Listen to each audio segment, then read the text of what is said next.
राजकुमार सिद्धार्थ एक सुखी जीवन व्यतीत किया करते थे और उनके पास वह सब कुछ था जो एक राजकुमार के पास होना चाहिए, जैसे कि भव्य महल, स्वादिष्ट भोजन और मनोरंजन के अनगिनत साधन। लेकिन राजकुमार सिद्धार्थ के भीतर एक गहरी बेचैनी थी।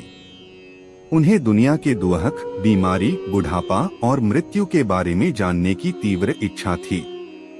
एक दिन राजकुमार सिद्धार्थ महल से बाहर निकलने का अवसर पाकर उन्होंने पहली बार दुहक, बीमारी, बुढ़ापे और मृत्यु का साक्षात्कार किया।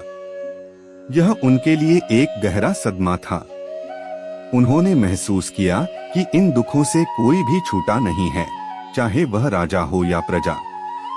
इस अनुभव ने उन्हें दुखी कर दिया और उन्होंने राजपाट त्यागने और इन दुखों का कारण जानने का प्रण लिया। उन्होंने वैभवपूर्ण जीवन छोड़ दिया और एक साधारण साधु का जीवन अपना लिया। राजकुमार सिद्धार्थ ने कई वर्षों तक उन्होंने विभिन्न शिक्षकों से ज्ञान प्राप्त किया और कठोर तपस्या की। उन्होंने गहरे ध्यान में बैठकर जीवन के रहस्यों को समझने का प्रयास किया। आखिरकार एक रात बोध गया में एक पीपल के पेड़ के नीचे ध्यान करते समय उन्हें ज्ञान की अनुभूति हुई और वह बुद्ध बन गए।